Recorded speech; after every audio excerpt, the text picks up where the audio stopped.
So to be able to release the psoas muscle and to be able to identify if your psoas is out of balance, we just need to really quickly go over what the psoas muscle's function is in your body, and that will help you to understand and be able to see if there's imbalances in people's psoas muscles.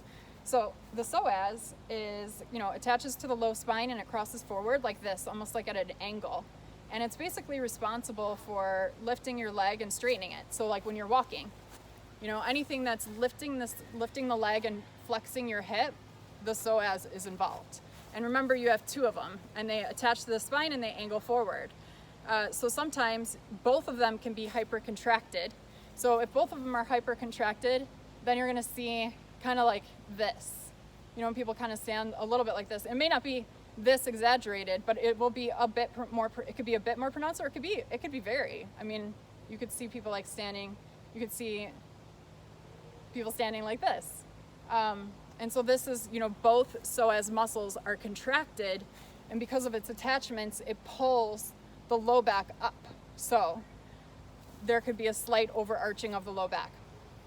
The second way to identify it is one of the psoas muscles can become hypercontracted, and the other one can stay where it is.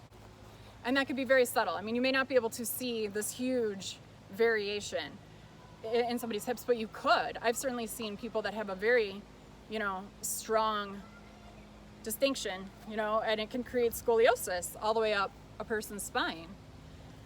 So when your psoas is hypercontracted on one side, then the shoulders will become uneven to the opposite. So it's almost like this, right?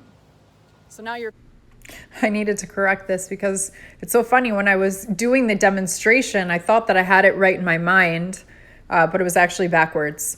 So usually the shoulder that's on the same side as the tightened psoas will actually be lower. So in this diagram, you see his right hip is higher. So that's the side that the psoas is tightened on. But then the right shoulder is lower. And then on the opposite side, the left hip is lower, but then the left shoulder is higher. Totally at a zigzag. And then the jaw can also get involved. Actually, there's a strong connection between your jaw and your pelvis. So if a person has misalignments in their pelvis, you can also see it in their jaw. It's interesting. Anyway, and this is, primary, one of the reasons. So then your psoas is hypercontracted on this side, and then you start to see kind of like this, and that can be very painful. And the pain may not manifest where the origin point is, which is what's interesting about the body and physical pain. You kind of have to be able to trace things back to where they're starting from. Okay. So and then another way to identify it either in yourself or in other people is a person may start to stand with the long leg out because, again, so let's say this side is short, this side is long. This leg's going to be shorter than the other leg. Do you see? And it can actually create leg length discrepancy. It really literally can. So then the person's going to compensate by leaning on the short leg and keeping the long leg out. So you may stand a lot like this, or if you know somebody that stands a lot like this, it can mean that they're compensating for that. Another thing that can form is bunions. So bunions on the inside of the foot, bone spurs, because now your one leg is longer, so you may start to roll in on your foot to compensate for the height discrepancy. So those are some ways that you can visibly recognize if the psoas is one is shorter than the other. Now I'm going to give you some ways that you can kind of test it out in yourself to see if you can start to feel out and recognize which side may be shorter than the other. I mean, runner's stretch. Definitely runner's stretch, because anything where you're opening this area, you're stretching this muscle. So you may not be able to go down that far. Maybe you can go here, maybe you can go here, maybe you can go here. It doesn't really matter. What you're essentially trying to feel out. So you're just gonna just feel that in your body. Just connect in and, feel your physical body. I actually really believe that when it comes to physical pain and, postural dysfunctions in your body, just by educating yourself and looking at your body and looking at the muscles, I find it to be interesting. I like to just read it for fun. So, but, if you have some pain and you're trying to figure out the origin of it, just by paying attention to how you stand, if you favor certain sides of your body, if, you stand in certain ways, also notice the pain and read things like by Janet Travell. She's amazing. And she created a whole system called trigger point therapy. But you can reference her work. Now you're going to do it on the other side. Just like 30 seconds to a minute on each side. And just notice, see if you can feel that if one side is tighter than the other. So one thing that I forgot to mention about the psoas muscle is that it, like all the muscles and everything in the physical body, has a connection with our emotions, specifically with being in sort of fight or flight mode. Maybe there's underlying anxiety, or maybe you're in, completing a huge project and there's just a lot going on in your life and you're moving around and, it may not necessarily be like something intensely bad is happening in your life, although it could be. But it's like when you're, it's a muscle that responds to stress hormones. And, it's just, we tend to clench our low back. We tend to clench our, pelvis, low back area when you're in this sort of chronic fight or flight mode. And we're always, building up energy or building up, experiences in our life. But we all also need time to regenerate and restore and, release all that stuff from the physical body. So ideally, we are doing that every single day. But if you can do it a couple times a week or one time a week, I would say at least twice a week, then that's a good thing. And it's just stretching and it's just feeling and breathing and, relaxing.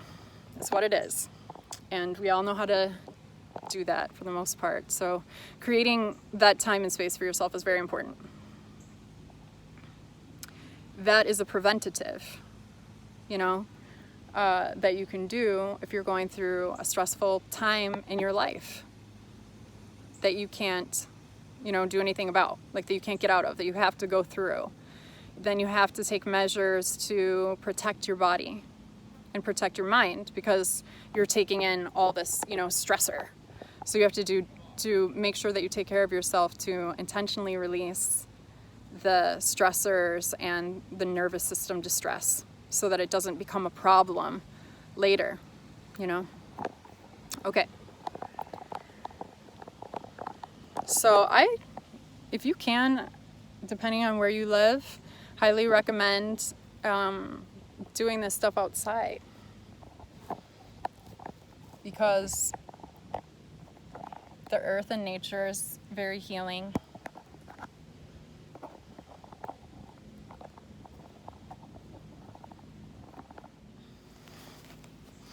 Okay, so I need a cameraman. Okay, so let's see here. All right, so remember the psoas and where it is. Another thing that you can do, actually, I forgot about this one too, is you can lay on your back and with nothing underneath you and see if you are leaning towards one side more than the other. So, your pelvis should be like this, flat, and it should be even on both sides. But if you are favoring one side or the other, you're gonna lean towards that side. Your hips should be even. So this stretch is very subtle, where you're just like almost like pushing with your heel more. So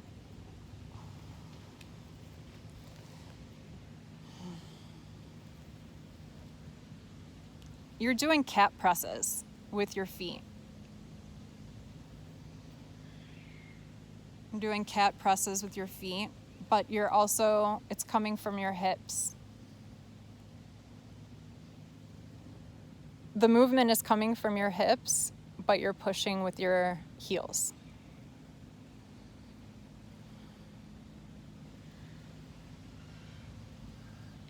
And this stretch can be used to both loosen the psoas and help it to release a little bit, but also to see which side is shorter, because the side that's shorter is going to be shorter. It's going to be more difficult to stick your foot out.